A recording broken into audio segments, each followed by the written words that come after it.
Good morning, all of you. It is a second lecture for 5.2, class 11th, complex number. I am going to start 5.2 in detail.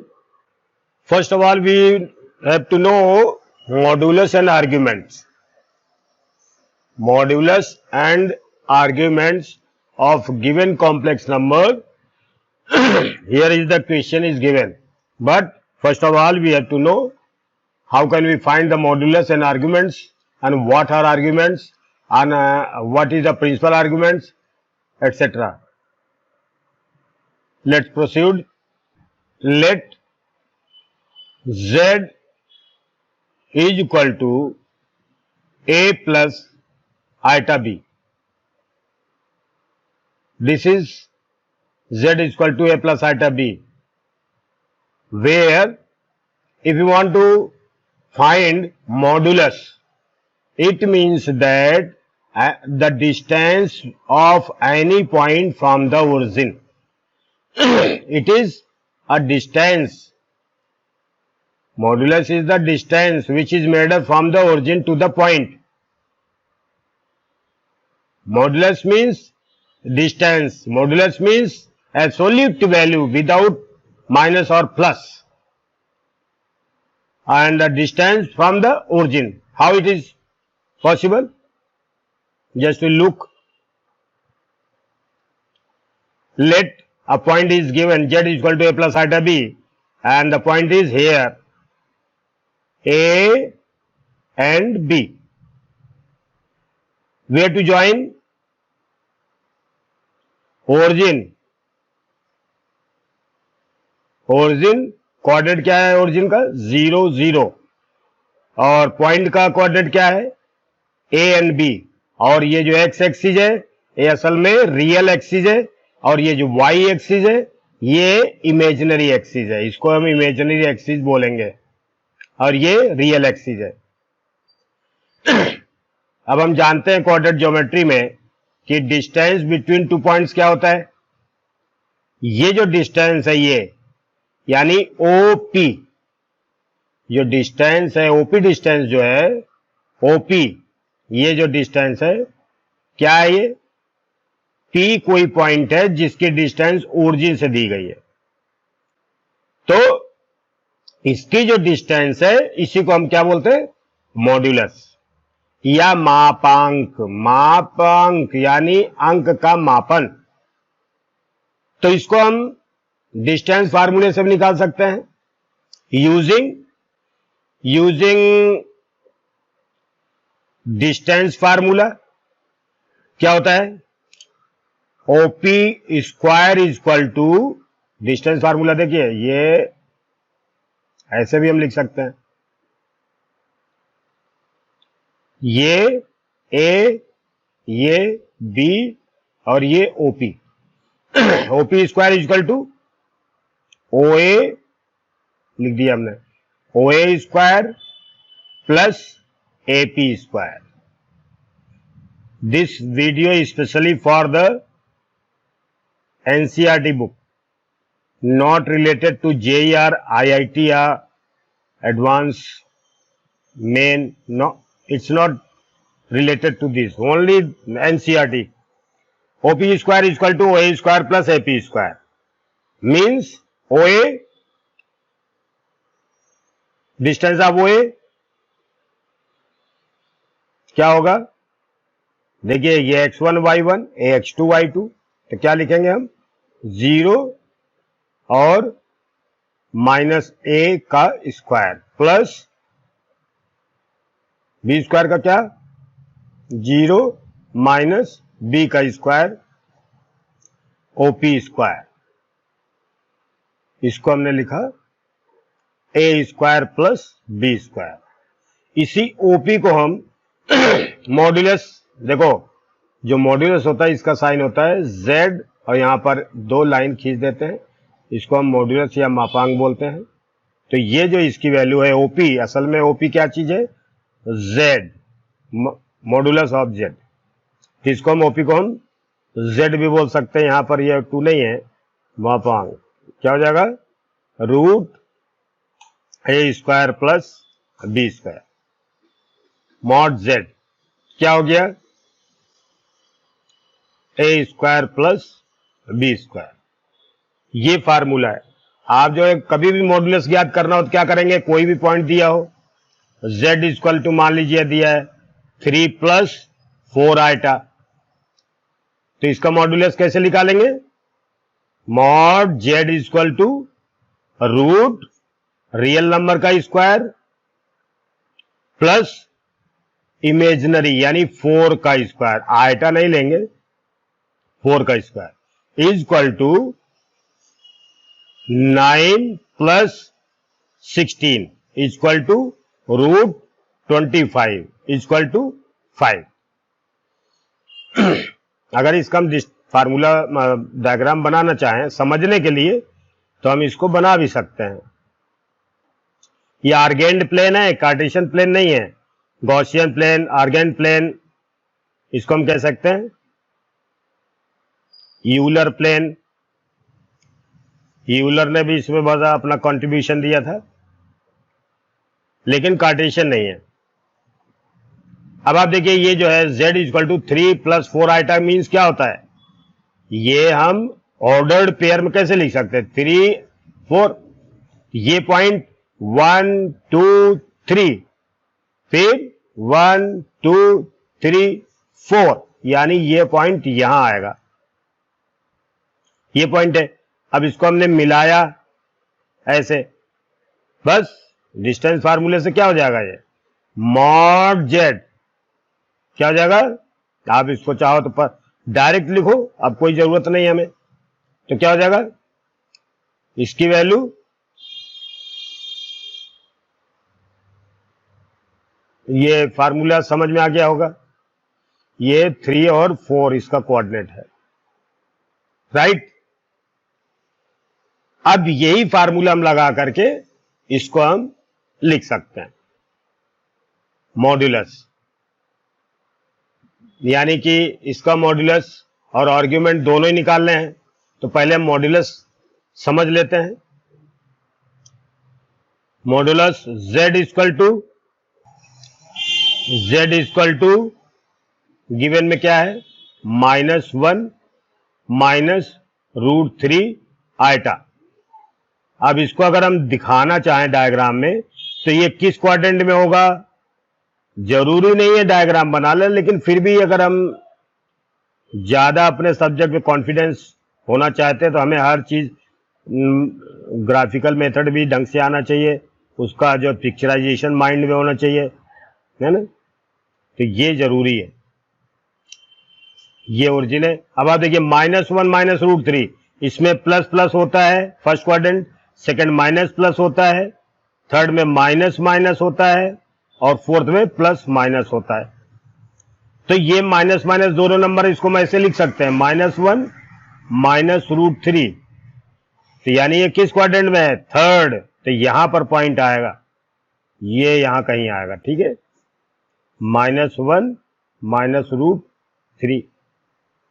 अब इसका mod क्या आएगा, z equal to root, आपको formula सीधे आना चाहिए, -1 का square plus minus root 3 का square is equal to root, -1 का स्क्वायर तो +1 हो गया, माइनस रूट 3 का स्क्वायर, रूट हट जाएगा, माइनस भी हट जाएगा तो +3 हो गया। अब इसका स्क्वायर रूट क्या आ गया, रूट 4 का स्क्वायर रूट 2, ये मॉडुलस आ गया। In the similar way, we can find the second question also. We can solve this question here. A very simple formula, z is equal to minus root 3 plus iota. Ordered pair में minus root 3 और 1, ये है। इसका iota का coefficient लेते हैं और ये इमेजिनरी पार्ट है, ठीक है। तो मॉड z क्या हो जाएगा, रूट माइनस रूट 3 का स्क्वायर प्लस 1 का स्क्वायर, राइट, मॉड जेड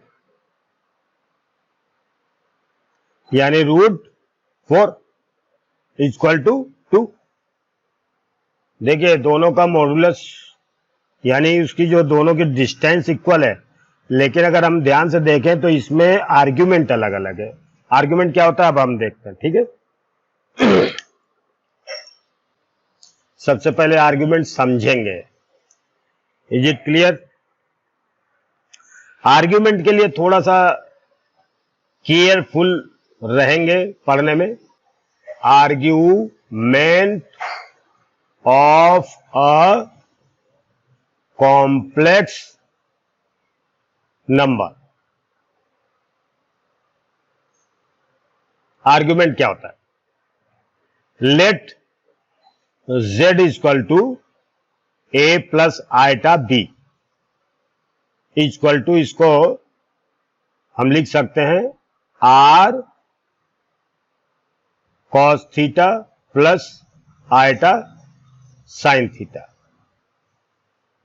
इसको हम ऐसे लिख सकते हैं। ये जो है a प्लस आइटा b जो है ये देखिए, ये जो है r cos theta plus iota sine theta, ये पोलर कोऑर्डिनेट में हम चेंज करेंगे इसको। r क्या होता है? Modulus z। इसको हम डायग्राम बना के देखेंगे अभी।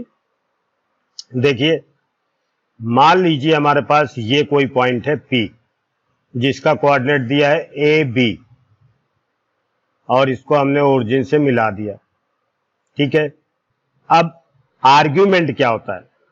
Angle made by a line from x real axis in anti-clockwise direction. Angle made by a line with real axis. This is real axis. This is real axis.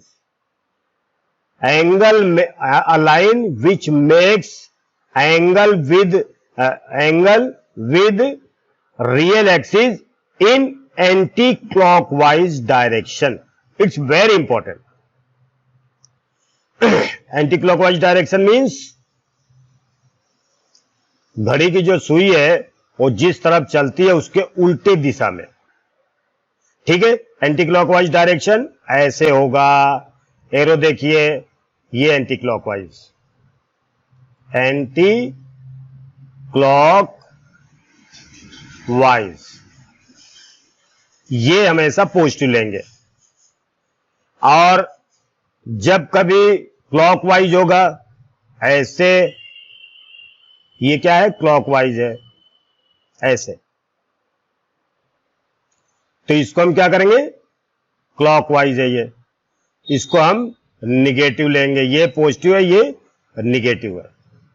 यानी यूं जब चलेंगे तो पॉजिटिव लेंगे, और अगर हम क्लॉकवाइज चलेंगे तो निगेटिव लेंगे।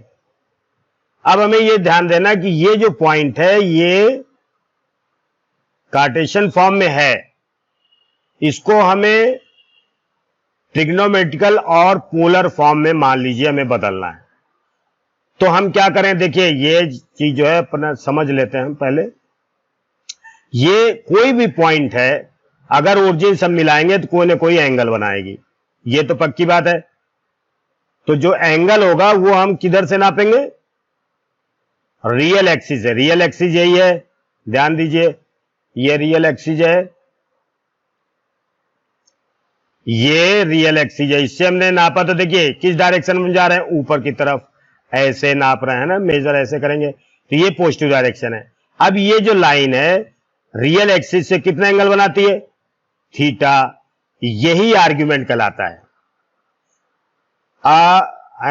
An angle made by line with real axis in anti-clockwise direction is called argument of line या argument।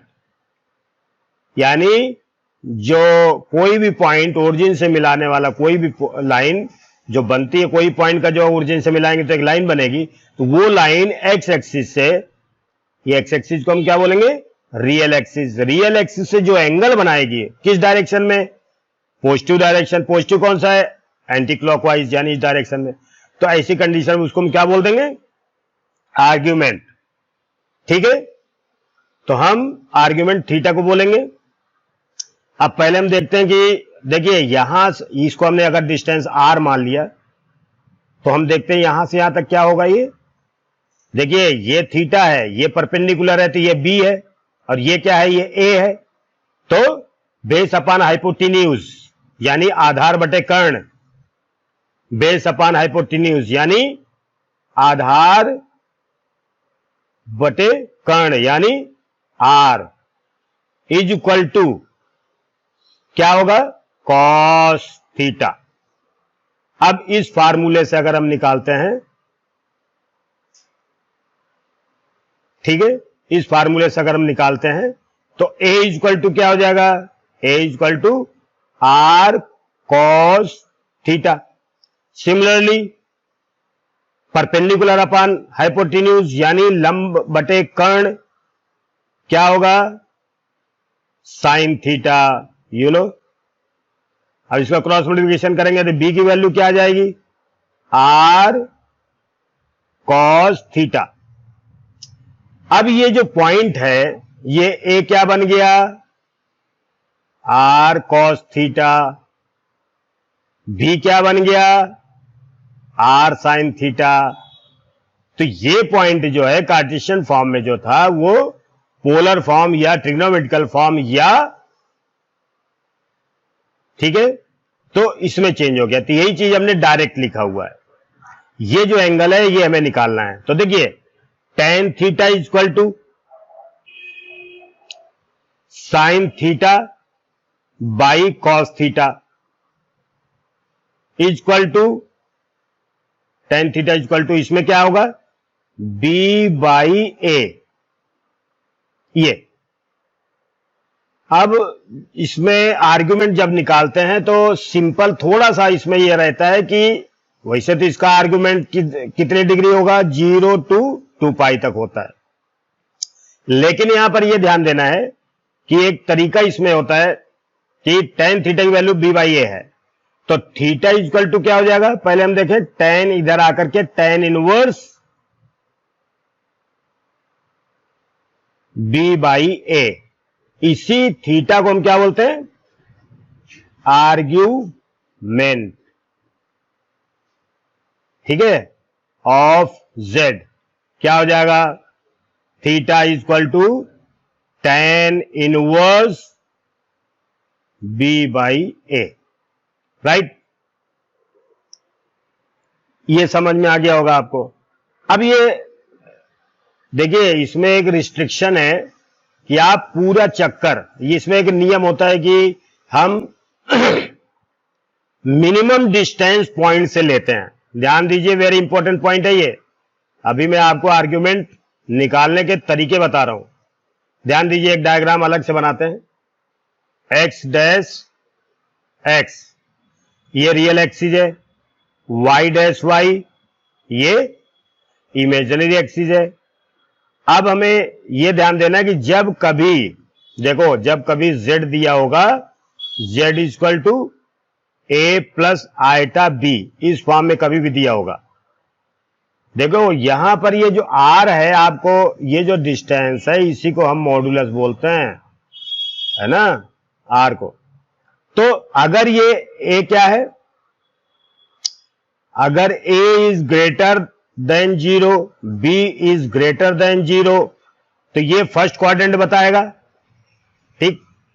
अगर a is less than 0, b is greater than 0 है, ये फर्स्ट, और ये सेकंड बताएगा, और ये सेकंड क्वाड्रेंट अगर ये होगा। तो अगर a इज लेस देन 0 और b इज लेस देन 0, दोनों लेस देन 0 होंगे तो थर्ड क्वाड्रेंट बताएगा। लेकिन ये third quadrant, a is greater than 0, b is less than 0, तो ये फोर्थ क्वाड्रेंट बताएगा, ठीक है। तो ये देखो यहां ए बी पॉजिटिव दर, माइनस ए बी इसमें आएगा, माइनस ए माइनस बी इसमें आएगा, और a माइनस बी फोर्थ में आएगा। ये होता है। हमें क्या रिस्ट्रिक्शन होती है कि इसका जो प्रिंसिपल आर्ग्यूमेंट होता है प्रिंसिपल आर्ग्यूमेंट, यही वैल्यू हम लेंगे। प्रिंसिपल आर्ग्यूमेंट क्या होता है? इसकी वैल्यू -π टू π तक होती है। इसमें ध्यान दीजिए, इसको हम ऐसे भी लिख सकते हैं, एंगल जो होता है वो -π से छोटा होगा लेकिन पाई के बराबर या लेस हो सकता है। ये बहुत इंपॉर्टेंट पॉइंट है। अब आप देखिए, अब आप इधर से घूमते हैं जब, तो कभी एंगल निकालेंगे तो -π, जैसे इधर से आपने घूमा, -π, 0 से -π, यहां पर आप जब जाएंगे तो -π नहीं लेंगे। ध्यान दीजिए, ये जब ये यूं जाएंगे कभी तो -π आप नहीं ले सकते, तो -π यहां पर आएगा, तो ये चीज हम नहीं ले सकते। तो यानी 0 से -π के बीच के अंदर लेंगे, और 0 से π तक, यानी यहां से लेकर के यहां तक हम लेंगे एंगल, यानी π इंक्लूड है, यहां तक ले सकते हैं, इसमें इंक्लूड नहीं है। यानी जब कभी हम लेफ्ट साइड से आएंगे, क्लॉकवाइज आएंगे, तो क्लॉकवाइज में क्या है? -π से लेस होगा ये थीटा, ऊपर theta greater than greater than 0 और इक्वल टू π, ये हम ले सकते हैं। ये क्यों ऐसा है? क्योंकि इसका एक रूल होता है कि जो लाइन एंगल बनाती है उसको हम कोशिश करते हैं कि वो एंगल रियल एक्सिस के मिनिमम डिस्टेंस पर हो, हमेशा ये चीजें आपको याद होनी चाहिए। जैसे मान लीजिए कोई एंगल, ये देखिए समझाना जरूरी है, जैसे मान लीजिए आपका एंगल है तो ये तो ठीक है, ये देखो मिनिमम डिस्टेंस है, ये एक्स एक्सिस से मिनिमम डिस्टेंस। लेकिन अगर ये लाइन ऐसे न जाकर के यहां से इतना चक्कर मारती हुई यहां जा रही है लाइन, तो ये जो है यहां से यहां तक एंगल 190 से ज्यादा है, लेकिन एक्स एक्सिस से यानी रियल एक्सिस से मिनिमम डिस्टेंस कौन सी है? ये वाला एंगल। तो हमें ये वाला एंगल लेना है, तो ये वाला एंगल हम कब लेंगे? जब ये थीटा होगा, तो ये कौन सा एंगल हो जाएगा? π माइनस थीटा हो जाएगा। ये मिनिमम डिस्टेंस है। अब जैसे मान लीजिए हमने इधर से एंगल लिया, इसमें आए तो -θ होगा, इसमें आए तो, अब देखिए ये मिनिमम डिस्टेंस ये है, तो ये एंगल हम कैसे निकालेंगे? यहां से यहां तक हमने जो भी लिया है उसको हम क्या करें? π से पहले तो घटा दें, ठीक है। अब किस डायरेक्शन में लिया है? क्लॉकवाइज डायरेक्शन में, तो ये माइनस लगा दें। तो ये जो फार्मूला है इसके लिए, अब देखो इसमें कंफ्यूजन बहुत सारा होता है, तो मैं आपको एक टेबल बना देता हूं, उस टेबल से आप समझ जाएंगे कि हमें कैसे इसको निकालना पड़ेगा, ठीक है। तो आप लोग इसको देख लें, फिर इसके बाद मैं इसको रिमूव करूंगा और फिर से एक बार बनाएंगे, ठीक है। ये सब चीज तो ठीक है, अब इसको रिमूव करेंगे। z a plus iota b, principal argument हम लेंगे इसमें। तो देखिए, अगर कभी इफ z दिया है तो a is greater than 0, b is greater than 0, तो ये फर्स्ट क्वाड्रेंट होगा। तो इसमें जो आर्ग्यूमेंट आएगा, आर्ग्यूमेंट, ये जो भी एंगल होगा वही का वही एंगल आएगा। Theta is equal to tan inverse y by x, यानी ये बाई ये, यानी b बाई ये आपको एंगल दे देगा। और ये फर्स्ट क्वाड्रेंट में होगा, क्यों? क्योंकि ये a और b दोनों पॉजिटिव किस में होता है? देखिए ये वेरी इंपॉर्टेंट है, बाकी तो सब सरल है, चैप्टर कोई कठिन थोड़ी है, लेकिन हमें थ्योरी अगर क्लियर होगी तभी ये सवाल आएगा। तो देखिए ये यहां पर कोई पॉइंट होगा, यहां ये a और b है, ऐसी कंडीशन में ये जो एंगल बनाएगी ये जो है पॉजिटिव एंगल होगा और यही आर्ग्यूमेंट होगा फर्स्ट क्वाड्रेंट में।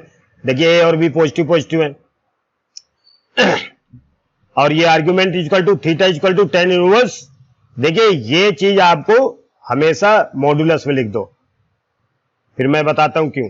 अब A is less than 0, B is greater than 0 means ये निगेटिव है पॉजिटिव किस क्वाड्रेंट में गया, तो आर्ग्यूमेंट क्या आएगा, आर्ग्यूमेंट इज इक्वल टू, देखिए इसका डायग्राम ध्यान दें, वेरी इंपॉर्टेंट डायग्राम, कोई भी सवाल करना हो आप डायग्राम बनाइए।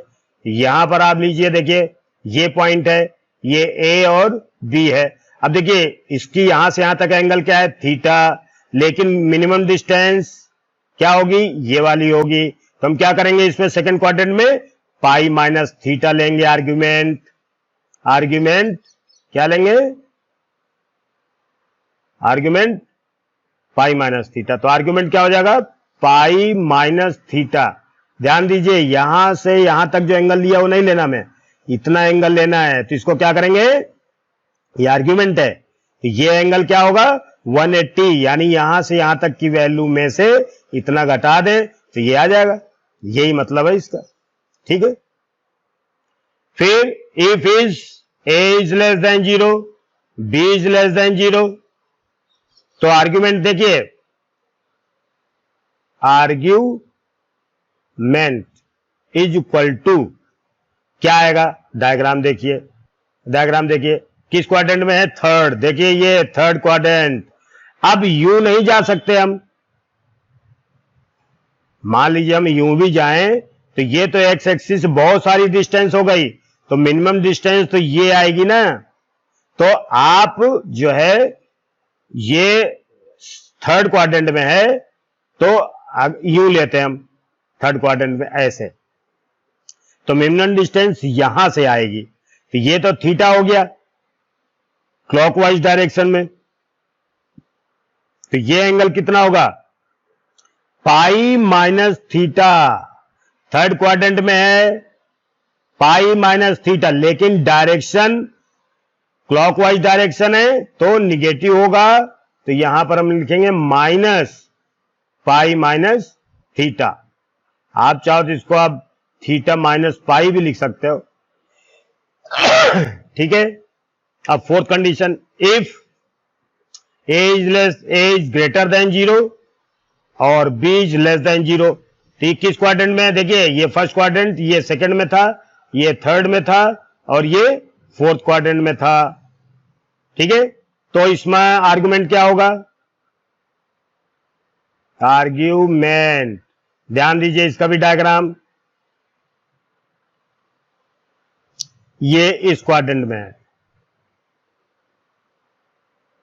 देखिए दोनों वैल्यू एक प्लस की है एक माइनस की है, तो ये प्लस की होगी और ये माइनस की होगी, इसमें आएगा, ये निगेटिव डायरेक्शन में आ गया, तो ये तो माइनस थीटा होगा फोर्थ क्वाड्रेंट में। तो आर्ग्यूमेंट सीधे हम क्या लिखेंगे, क्या लिखेंगे, माइनस, देखिए ये जो थीटा है यही थीटा हम हर जगह लिखेंगे, तो माइनस थीटा। अब ये चीज जो है थीटा बराबर ये है, तो pi minus tan inverse modulus of A, इसमें पॉजिटिव निगेटिव कोई मतलब नहीं, ये बता देगा। इसमें क्या करना है, ये पाई माइनस थीटा है, ये क्या है minus pi minus tan inverse B by A, ये आर्ग्यूमेंट है। फिर इसमें minus tan inverse B by A, ये जो है अपना ये वैल्यू होगी, ठीक है। अब आपका सवाल बता देते हैं, देखिए ये जो सवाल था अब आप लोगों ने लिख लिया होगा, पढ़ भी लिया होगा, तो इसको साफ करके यहीं पर सवाल करेंगे, ठीक है।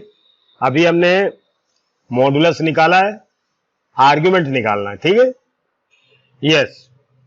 अब आप देखिए मॉडुलस आपका मैंने निकाल के बता दिया था, हमें आर्ग्यूमेंट चाहिए। अब ये देखिए z equal to, sorry z equal to, ध्यान दीजिए z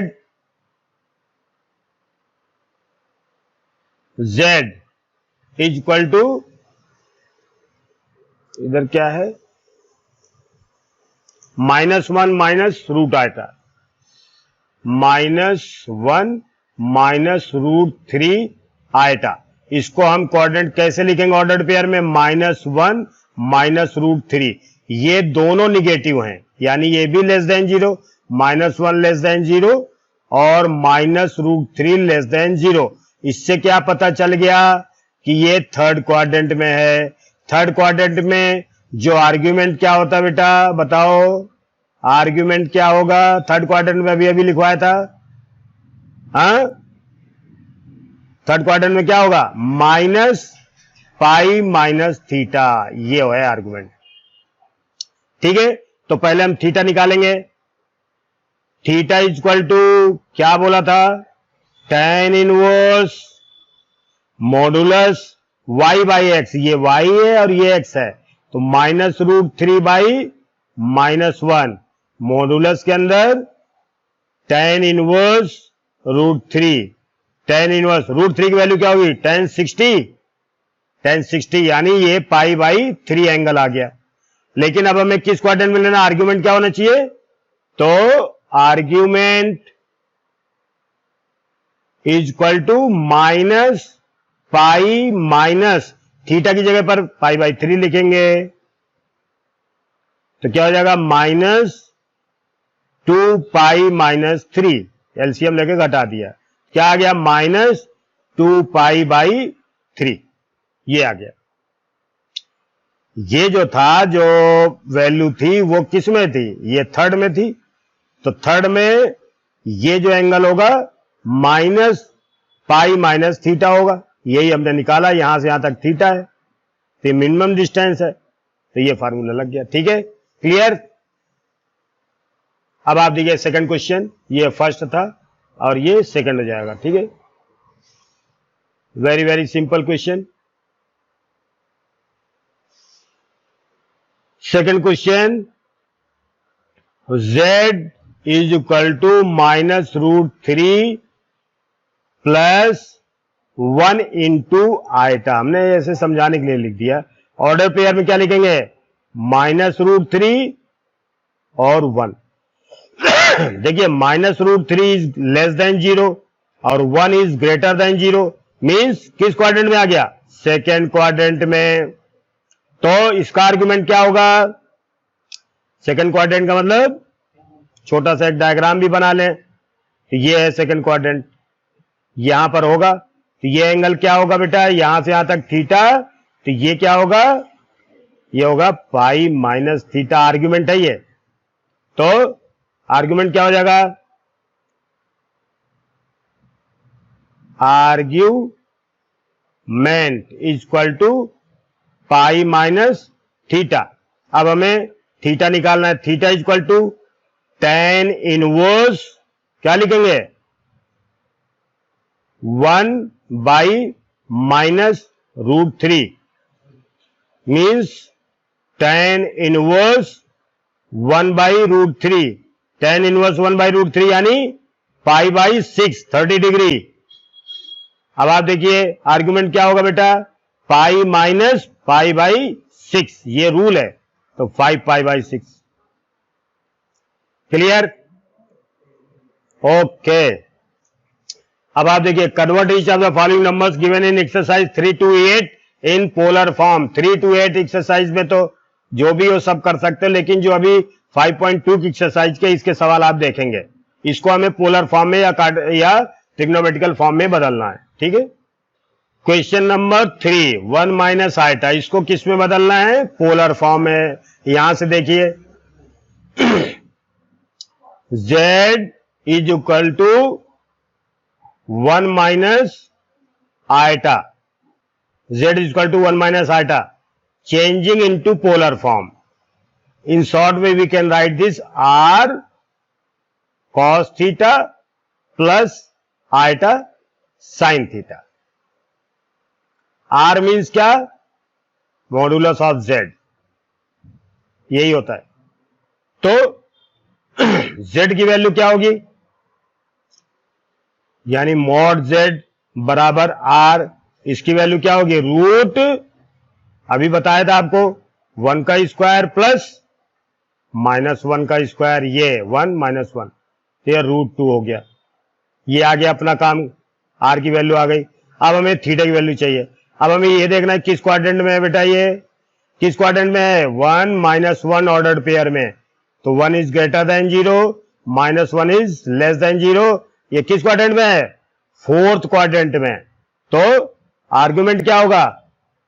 argument equal to minus theta होगा। जबकि हम थीटा कैसे निकालेंगे? Theta equal to tan inverse modulus of y by x। तो यानी tan inverse 1 equal to pi by 4। किस क्वाड्रेंट में? फोर्थ में। तो माइनस पाई बाई 4 हो गया। आपका आर्ग्यूमेंट आ गया, यानी थीटा आ गया, एंगल आ गया। अब ये जो है ना, ये आर्ग्यूमेंट है, ये आर्ग्यूमेंट है, इसको हमें ध्यान रखना है। ये आर्ग्यूमेंट बोलेंगे, इसको हम आर्ग्यूमेंट को फाई अगर बोलें तो ये फाई हो जाएगा, ये फाई, ये आर्ग्यूमेंट, ये फाई हो जाएगा। तो यहां पर हम क्या लिखेंगे?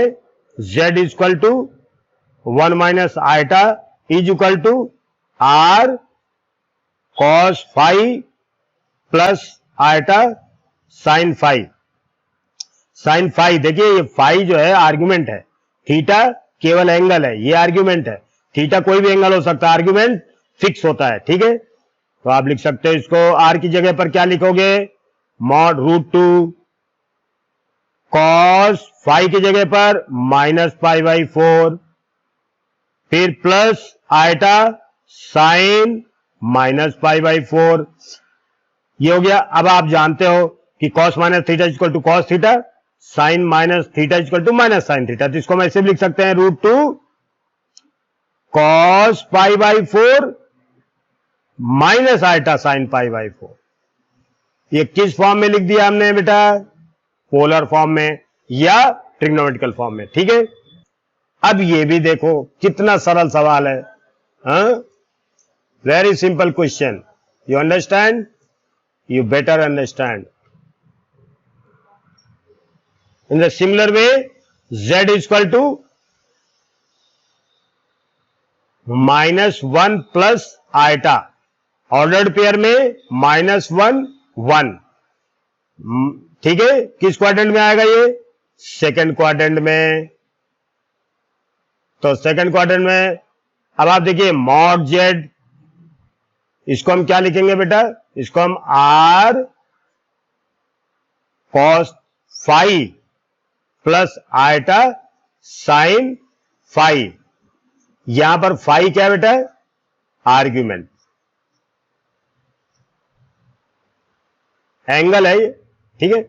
मॉड z की वैल्यू देखो निकालेंगे, √1 का स्क्वायर माइनस 1 का स्क्वायर प्लस 1 का स्क्वायर, क्या हो गया ये? √2, सीधे आ गया। आर्ग्यूमेंट निकालेंगे, यानी argument equal to phi equal to tan inverse mod, ये थीटा है, आर्ग्यूमेंट फाई बराबर tan inverse y by x, यानी y का मतलब 1 by -1 equal to tan inverse 1, tan inverse 1 equal to pi by 4। देखिए ये मॉडुलस है, तो हमेशा ये पॉजिटिव आएगा। अब क्वाड्रेंट कौन सा है? Second quadrant. तो आर्ग्यूमेंट सेकंड क्वाड्रेंट में क्या होगा बेटा? ये तो हमने थीटा निकाला था, सॉरी, ये हमने थीटा निकाला है, थीटा, ये आर्ग्यूमेंट नहीं, आर्ग्यूमेंट अब निकालेंगे, ठीक है। Argument equal to phi equal to, ये सेकंड क्वाड्रेंट में, इसलिए pi minus theta equal to pi minus theta की जगह पर पाई बाई 4, यानी 3 पाई बाई 4। देखिए आपकी आर की वैल्यू भी आ गई और फाई आर्ग्यूमेंट भी आ गया। तो आप इसको क्या लिख सकते हो? z equal to -1 plus iota is equal to r की √2 और cos 3 pi by 4 plus iota sine 3 pi by 4, right. आगे देखते बेटा, देखिए ये वेरी सिंपल क्वेश्चन, इसमें भी हमें पोलर फॉर्म में बदलना है। तो देखिए z is equal to -1 minus iota means -1 -1 किस क्वाड्रेंट में? थर्ड में आएगा। तो आर्ग्यूमेंट थर्ड में क्या होता है? -पाई माइनस थीटा, ये आर्ग्यूमेंट है थर्ड में। डायग्राम भी हम छोटा सा बना सकते हैं इसको, ऐसे यहां पर आएगा ये एंगल यहां से यहां तक हम नहीं ले सकते, तो यहां से लेंगे तो ये एंगल आएगा, ये थीटा है, तो ये क्या हो जाएगा? पाई माइनस थीटा, और ये ब्रैकेट में माइनस लगाएंगे, डायरेक्शन चेंज है इसलिए, ठीक है। तो इसको हम क्या लिखेंगे? Equal to, go there, only 5 minutes, go there, r cos phi plus iota sine phi, r is equal to z mod z is equal to root -1 square plus -1 square is equal to √2, r is equal to √2 and theta is equal to tan inverse -1 by -1 is equal to tan inverse 1 is equal to pi by 4। तो argument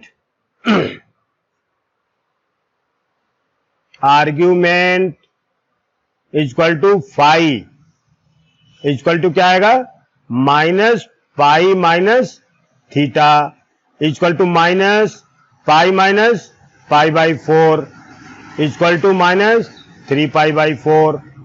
very simple, is it clear?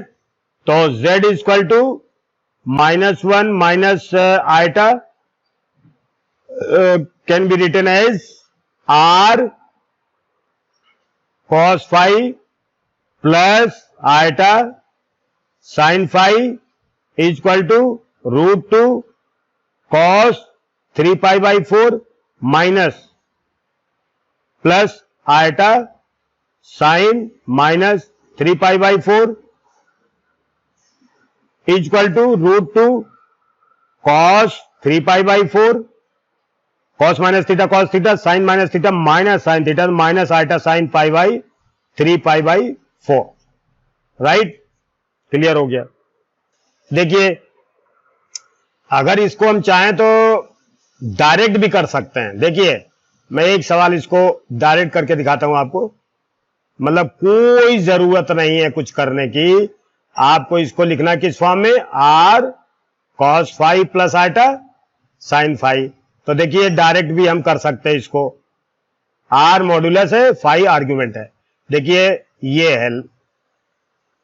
अब आप देखिए, ये जो -3 है कहां पर आएगा? देखिए ध्यान से, ये सवाल केवल समझाने के लिए करते हैं। 1 2 3, -3 इधर आएगा। अब आप देखिए, यहां से यहां तक कितना एंगल है? पाई। तो ठीक है, पाई ले लेंगे, तो ये आर्ग्यूमेंट हो गया फाई। और मॉड्यूलस क्या हुआ? देखिए, ये जो दूरी है यहां से यहां तक -3, ये -3 है, लेकिन मॉड में लेंगे तो +3 हो जाएगी, तो +3 रहेगी। तो r is equal to mod z is equal to क्या है? 3 है, आप निकाल के भी देख सकते हो। और फाई इज इक्वल टू क्या है? पाई है। बस हो गया ना पोलर फॉर्म में। आप सीधे देख रहे हो डायग्राम में, उसमें कोई लंबा चौड़ा कुछ करना नहीं है बेटा। तो r इज इक्वल टू क्या हो जाएगा? 3 और cos pi plus iota sine पाई। देखिए, अगर आपको क्लियर नहीं है तो आप ऐसे देख सकते हो, 3 + 0 आयटा ऐसे लिख सकते हैं। इसको ऑर्डर पेयर में 3 0 लिख सकते हैं। इसको हम क्या लिख सकते हैं? r cos phi plus iota sine phi. अब आप देखिए, r इज इक्वल टू क्या होगा बेटा? √3 का स्क्वायर प्लस 0 का square is equal to √9 is equal to 3, r3 आ गया। फिर tan साई, tan की वैल्यू देखो बेटा, tan 0/3 इक्वल टू tan 0। अब किस क्वाड्रेंट में है? ध्यान दीजिए, ये 0/3 है, तो 10 में 0 आएगा, तो इसमें किसमें आएगा, ये सॉरी यहां -3 था, यहां -3 है, तो यहां पर माइनस, यहां चूंकि है किस क्वाड्रेंट में है, सेकंड क्वाड्रेंट में, तो क्या हो जाएगा बेटा, ये तो 0 है तो 0 ही आएगा, लेकिन इसका जो आर्गुमेंट है क्या आएगा, phi equal to pi minus 0 equal to pi. अब वैल्यू रख दीजिए।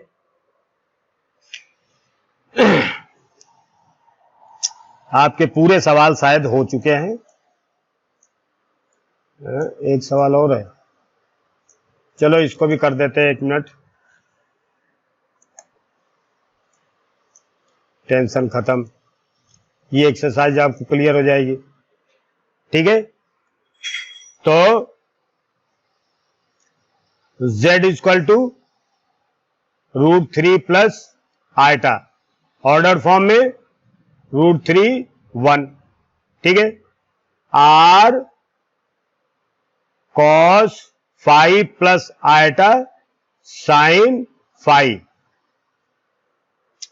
अब आप देखिए r equal to mod z equal to क्या होगा, √3 का स्क्वायर प्लस 1 का स्क्वायर, यानी √4 इक्वल टू 2, और tan किस क्वाड्रेंट में है, फर्स्ट क्वाड्रेंट में ही है, तो tan इनवर्स 1/√3 क्या आएगा, पाई/6, तो ये फर्स्ट क्वाड्रेंट में यही आएगा, तो आपकी वैल्यू आ गई √2 cos, यही की यही वैल्यू आ जाएगी फर्स्ट क्वाड्रेंट में, तो pi plus iota sine pi, ये डायरेक्ट कर दिया सवाल।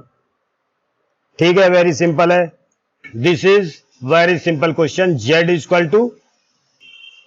Equal to iota means 0 plus iota means 0 1, ये ऑर्डर्ड पेयर में। इसको अगर हम देखो, इसको हम जबानी भी कर सकते हैं, पहले मैं आपको जबानी करके ही दिखा देता हूं, फिर इसको हम पूरा रामायण बाइबल लिखेंगे। वेरी सिंपल क्वेश्चन है। देखिए ऐसे क्वेश्चन आप देखिए, ये आयटा होता है, ये 1 ही तो है, ये तो 1 कहां पर आएगा, यहां पर आएगा 1, ये 0 1 यही तो है। अब ये जो पॉइंट है यहां पर एंगल जब बनेगा, तो यहां से यहां तक जो आर्गुमेंट क्या होगा, पाई/4 होगा, सीधे पाई/2 होगा, और ये डिस्टेंस होगी यहां तक ही तो होगी, ये प्लीज, ये जो डिस्टेंस होगी यही तो होगी डिस्टेंस, तो ये डिस्टेंस सीधे 1 ही दिख रही है, तो हो गया अपना। इसको हम क्या लिखेंगे, r cos phi plus iota sine phi, यहां पर फाई क्या है, आर्ग्यूमेंट है, तो r की जगह हम क्या लिखेंगे, 1 इंटू कॉस फाई की जगह पाई/2 प्लस आयटा साइन पाई/2 लिख सकते ना।